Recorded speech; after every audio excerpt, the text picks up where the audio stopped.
नमस्कार विद्यार्थी मित्रों, कैसे हो आप? मजे में? बहुत अच्छा। आपको कहानी सुनना बहुत अच्छा लगता है ना? हाँ, तो मैं आपको एक कहानी सुनाता हूं। एक राजा था। वह राजा अपना भेष बदलकर राज्य में घूमने के लिए निकलता है। वह एक कपड़े के व्यापारी के पास जाता है। वह देखता है कि कपड़े का व्यापारी पैसे पूरे लेता है, लेकिन कपड़ा कम देता है। राजा यह देखता है। फिर राजा आगे जाता है। सब्जी वाला सब्जी बेचता है तो पैसे पूरे लेकर तुला के नीचे लहू चुंबक लगाकर वह लोगों को लूटता है। वह लोगों को सब्जी कम देता है। फिर उसके बाद राजा एक सुनार के पास जाता है। सुनार के पास जाकर वह अंगूठी खरीदता है। तो राजा ने देखा कि वो सुनार ने उस सोने के अंदर ज़्यादातर पित्तल मिक्स करके उनको अंगूठी दी। उसके पश्चात राजा नगर सेठ के पास जाता है। तो उन्होंने देखा कि नगर सेठ लोगों के पास ज़्यादा सूद यानी कि ज़्यादा ब्याज लेकर लोगों को पैसे देता है। यह सब राजा ने देखा। शाम को वह अपने राज्य में आ जाते हैं। दूसरे दिन इन चारों लोगों को राजा ने बुलाया, सुनार, सब्जी वाले को, कपड़ा बेचने वाले को और नगर सेठ को। और उन्होंने उन चारों आदमियों को सजा की। इस तरह राजा ने प्रजा के समक्ष एक मिसाल साबित करके लोगों को बताया कि हमें किस तरह रहना चाहिए। राजा कैसा होना चाहिए? एक प्रजावत्सल, प्रजाप्रेमी और न्यायप्रिय राजा ने यह कार्य अपने राज्य में किया। तो बाल दोस्तों, आज हम ऐसी ही एक कहानी पढ़ेंगे जिनका नाम है राजा का हिस्सा। आदर्श राजा हमेशा अपनी प्रजा की भलाई में लगा रहता है। वह स्वयं राज्य में घूमता है और लोगों से मिलता है। प्रजा के दुख दूर करने के लिए वह सदा तैयार रहता है। राजा भोज ऐसे ही एक आदर्श राजा थे। प्रस्तुत इकाई में हम प्रजावत्सल राजा का एक प्रसंग देखेंगे। राजा भोज बड़े प्रजावत्सल थे। वे स्वयं राज्य में घूम घूम कर प्रजा की कठिनाइयों को देखा करते थे और उन्हें यथासंभव दूर किया करते थे। एक दिन राजा अपनी रानी के साथ रथ पर सवार होकर राज्य का भ्रमण कर रहे थे। वे राजधानी से बहुत दूर निकल गए। उन्होंने देखा कि खेत में एक किसान हल जोत रहा है, मगर उसके हल में एक ही बैल है। दूसरे बैल के स्थान पर उसकी स्त्री हल खींच रही है। राजा भोज ने रथ रोका और किसान के पास गए। भले आदमी, तुम यह क्या अत्याचार कर रहे हो? भला कहीं स्त्री को भी हल में जोता जाता है? मेरा एक बैल मर गया है। दूसरा बैल खरीदने के लिए मेरे पास धन नहीं है। अगर खेत न जुता तो मैं खाऊंगा क्या? किसान पुनः अपने कार्य में लग गया। उसे क्या पता था कि उससे बात करने वाला कौन है। अरे भाई, जरा सुनो तो। जो कहना है मेरे साथ चलते चलते कहो। मेरा काम क्यों रोकते हो? राजा भोज उसके साथ साथ चलने लगे। अपने काम के प्रति किसान की लगन देखकर राजा भोज बहुत प्रभावित हुए। भले आदमी, इस प्रकार तो तुम्हारी पत्नी थक जाएगी और थकावट की वजह से कोई दूसरा कार्य भी नहीं कर सकेगी। तो फिर तुम ही बताओ, मैं क्या करूं? तुम मेरे साथ चलो, मैं अपना एक बैल तुम्हें दे देता हूं। मगर इतनी देर मुझे काम रोकना पड़ेगा, तुम ही बैल ला दो। अच्छा, ऐसा करो, तुम अपनी पत्नी को रथ के पास भेज दो, वह मेरी पत्नी से बैल ले आएगी। तब तक मैं तुम्हारे हल में जुतूंगा। किसान इस बात पर राजी हो गया। राजा भोज हल में जुत गए और किसान की पत्नी रथ के पास चली गई। उसने रानी को सारी बात बता दी। तुम्हारा बैल तो कमजोर होगा, वह हमारे बैल का साथ नहीं दे सकेगा, इसलिए तुम दोनों ही बैल ले जाओ। किसान की पत्नी दोनों बैल लेकर खेत पर पहुंची। किसान बहुत प्रसन्न हुआ। अगर कभी कोई दिक्कत हो तो मेरे पास आना। राजा भोज ने उसे अपना परिचय दिया तो किसान बहुत शर्मिंदा हुआ। उसने राजा से बार बार क्षमा मांगी। राजा प्रसन्न होकर वापस चल दिए। उस बार उस किसान के खेत में बहुत अच्छी फसल हुई। उसके आश्चर्य का ठिकाना न रहा जब उसने देखा कि खेत के जितने हिस्से को राजा भोज ने जोता था उसमें मोती उगे थे, बाकी के हिस्से में उम्दा किस्म के गेहूं उगे थे। किसान बहुत प्रसन्न हुआ। किसान ने सारे मोती इकट्ठे किए और राजा भोज के पास जा पहुंचा। उसने सारे मोती राजा भोज के चरणों में रख दिए और राजा को सारा किस्सा कह सुनाया। ये मोती तुम्हारे खेत में उगे हैं, इन पर तुम्हारा हक है, इन्हें तुम ही अपने अधिकार में रखो। नहीं महाराज, यह आपके परिश्रम का प्रताप है, इसलिए मैं इन्हें नहीं ले जाऊंगा।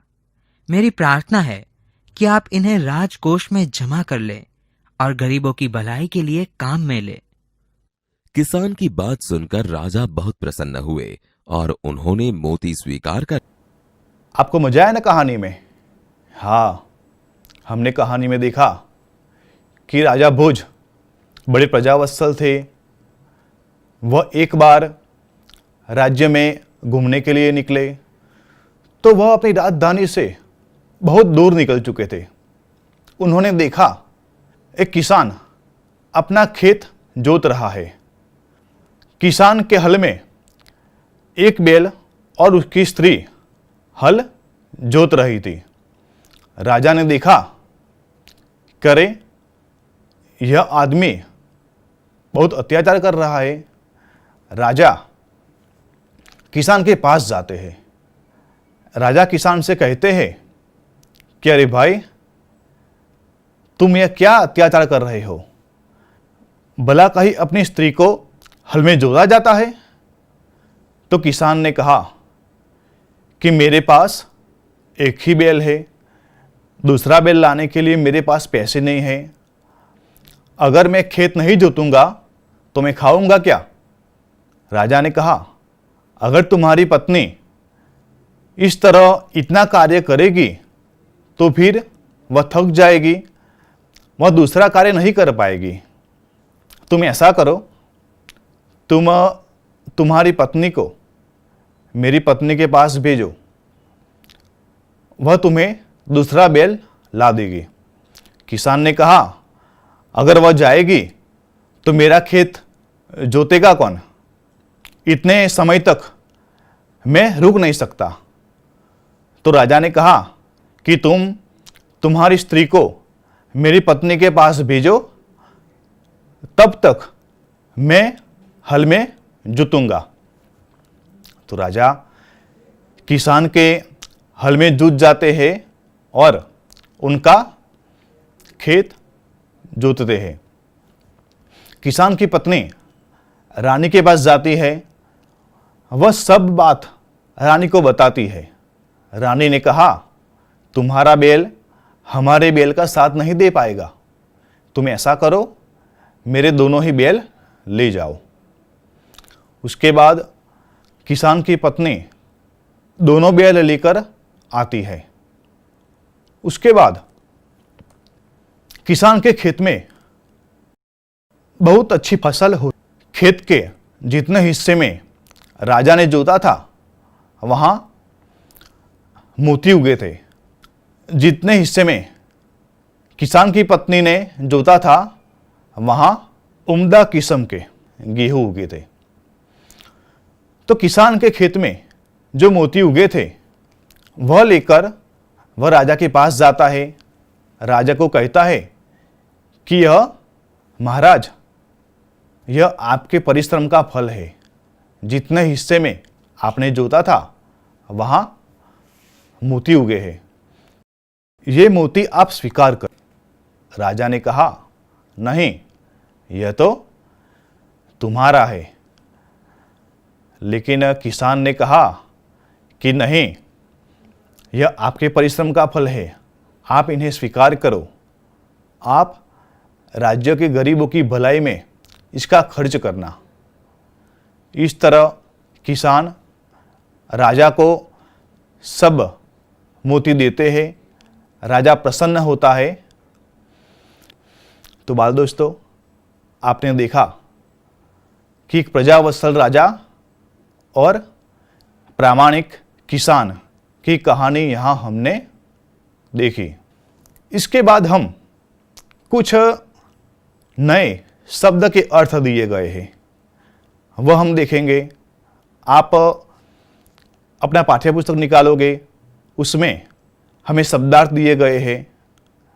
शब्दार्थ है, पहला शब्द है प्रजावत्सल। बाल मित्रों, इसका क्या अर्थ होगा? हाँ, प्रजा प्रेमी राजा भोज प्रजावत्सल राजा थे। दूसरा शब्द है यथासंभव। क्या अर्थ होगा? हाँ, जो संभव है। अगला शब्द है हमारा भ्रमण करना, यानी कि घूमना। अत्याचार, इसका क्या अर्थ होगा? हाँ, जुल्म। अगला शब्द है लगन, इसका अर्थ होगा प्रेम, रुचि। अगला शब्द है कमजोर। क्या अर्थ होगा बाल दोस्तों? हाँ, अशक्त, निर्बल। दूसरा शब्द है दिक्कत। हाँ, परेशानी, बाधा। अगला शब्द है शर्मिंदा, लज्जित। दूसरा शब्द है उम्दा किस्म, यानी कि उत्तम प्रकार, राजकोष। क्या अर्थ होगा? हाँ, राजा का खजाना। यह हमारे पाठ के कुछ नए शब्द थे। ये शब्द आप अपनी कॉपी में लिखोगे। तो बाल दोस्तों, इकाई में हमें कुछ भाषा सज्जता के प्रश्न भी दिए गए हैं, जिसकी समझ प्राप्त करनी हमें बहुत आवश्यक है। हाँ, तो बाल दोस्तों, आज हम उस इकाई में दी गई भाषा सज्जता की हम समझ प्राप्त करेंगे। विद्यार्थी मित्रों, यहाँ पर भाषा सज्जता में हमें कुछ संयुक्त अक्षर दिए गए हैं। तो आज हम संयुक्त अक्षर किसे कहते हैं, किस तरह लिखा जाता है, किस तरह बोला जाता है, उसकी आज हम समझ प्राप्त करेंगे। संयुक्त अक्षर में हमारा पहला वाक्य है, लड़के विद्यालय में पढ़ते हैं। बाल दोस्तों, यहाँ पर हम देख सकते हैं कि विद्यालय शब्द में हमें संयुक्त अक्षर देखने को मिलता है, जिसमें द और य वर्णों के मेल से यह संयुक्त अक्षर बना है, विद्यालय। ऐसे हमें और कई उदाहरण पाए जाते हैं, जैसे कि विद्यार्थी, विद्यमान, है ना? हाँ। दूसरा हमारा वाक्य है, भिखारी द्वार पर खड़ा था। यहाँ पर द्वार शब्द में हमें संयुक्त अक्षर देखने को मिलता है ना? हाँ, द और व वर्णों के मेल से यहाँ द्वार शब्द बना है ना? हाँ, दूसरे हमें और कई उदाहरण देखने को मिलते हैं, जैसे कि द्वारपाल, द्वारका, है ना? हाँ विद्यार्थी मित्रों, ऐसा ही हमें संयुक्त अक्षर देखने को मिलता है। दूसरा है, यहां शुद्ध घी मिलता है। बाल दोस्तों, यहां पर शुद्ध शब्द हमें संयुक्त अक्षर पाया जाता है, जो द और ध वर्णों के मेल से बना है। यहाँ द के साथ ध जुड़ा हुआ है ना? हम शुद्ध बोलते हैं, उसमें आधा द बोला जाता है। ऐसे हमें अन्य उदाहरण भी पाए जाते हैं, सिद्ध, बुद्ध, जिसमें द वर्ण जुड़ता है। हमारा अगला संयुक्त अक्षर है अशोक चक्र। हमारा राष्ट्रीय चिन्ह है। यहाँ पर हम चिन्ह शब्द में संयुक्त अक्षर देखते हैं, जिसमें ह और न वर्ण जुड़ा हुआ है। ह जो है वह हलंत है और न है, आधा ह है और पूरा न। तो ह और न वर्ण के जोड़ से बना शब्द है चिन्ह। आप भी मेरे साथ इसका पठन करोगे और साथ ही साथ अपनी कॉपी में भी लिखोगे।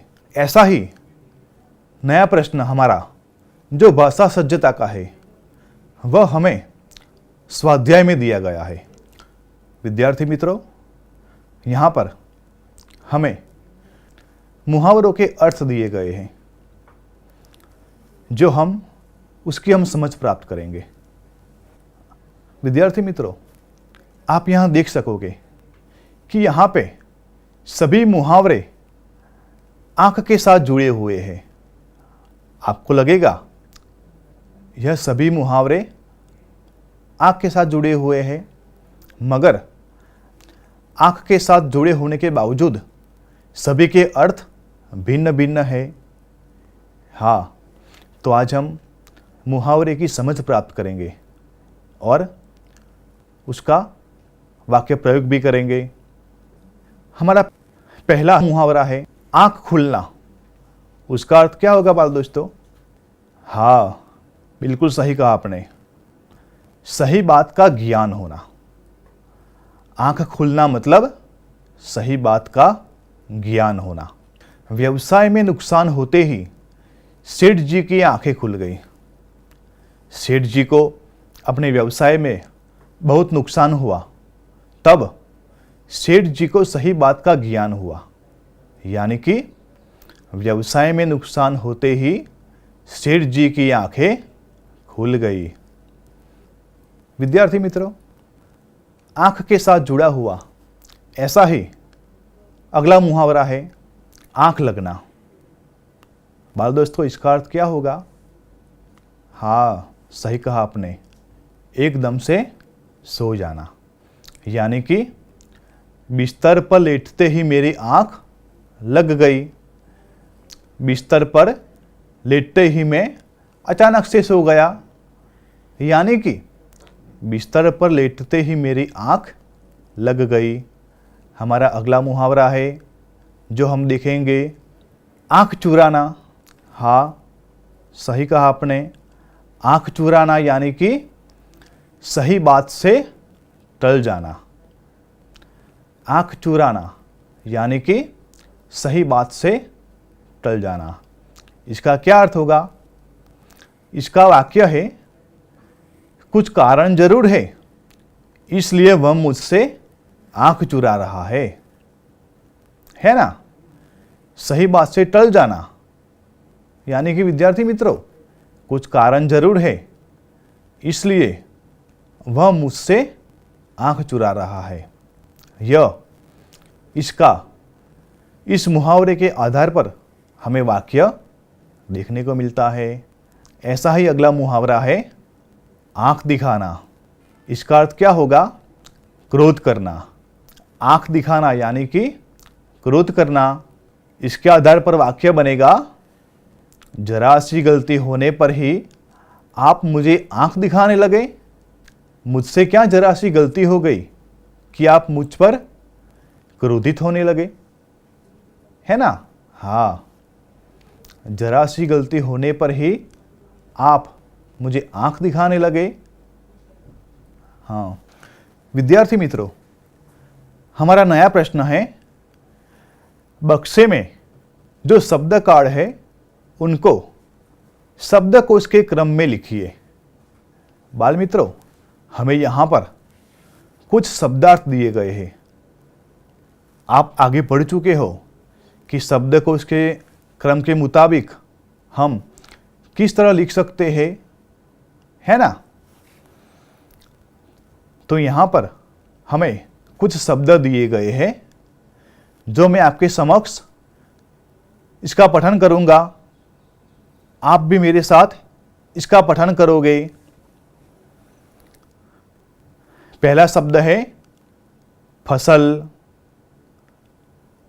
बैल, किसान, खेत, प्रजा, स्त्री, राजा, प्रसन्न। बाल मित्रों, यह शब्द हमें यहाँ दिए गए हैं। अब हमें यह लिखना है कि शब्दकोश के क्रम के मुताबिक पहला शब्द कौन सा आएगा। हाँ, सही कहा आपने, पहला शब्द आएगा किसान।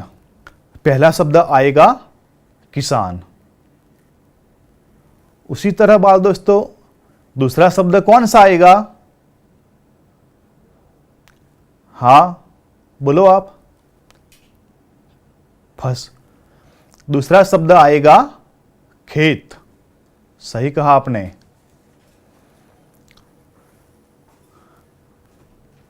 दूसरा शब्द कौन सा आएगा बाल मित्रों। प्रजा। सही कहा आपने। अगला शब्द कौन सा आएगा शब्दकोश के क्रम के मुताबिक। प्रसन्न। हाँ, अगला शब्द कौन सा आएगा बाल मित्रों। सही कहा आपने, फसल। उसी तरह अगला शब्द आएगा बैल। उसी तरह बाल मित्रों, शब्दकोश के क्रम के मुताबिक अगला शब्द कौन सा आएगा। राजा। सही कहा आपने। और अगला शब्द है स्त्री। बाल मित्रों, ऊपर दिए गए शब्दों में से हमने शब्दकोश के क्रम के मुताबिक शब्दों को लिखा। आशा करता हूं कि आपने इन शब्दों को अपनी कॉपी में भी लिखा होगा, है ना। हाँ, तो विद्यार्थी मित्रों, हमने आज संयुक्त अक्षर देखे, मुहावरों के अर्थ को भी जाना, उनका वाक्य प्रयोग हम किस तरह कर सकते हैं उसकी समझ प्राप्त की। विशेषण शब्द के आधार पर हमने वाक्य बनाना सीखा और शब्दकोश के क्रम के मुताबिक शब्दों को लिखना भी हमने आज सीखा। मैं आशा करता हूं कि भाषा सज्जता के यह प्रश्न आप अपनी कॉपी में लिखोगे और अपने माता पिता को बताओगे। धन्यवाद।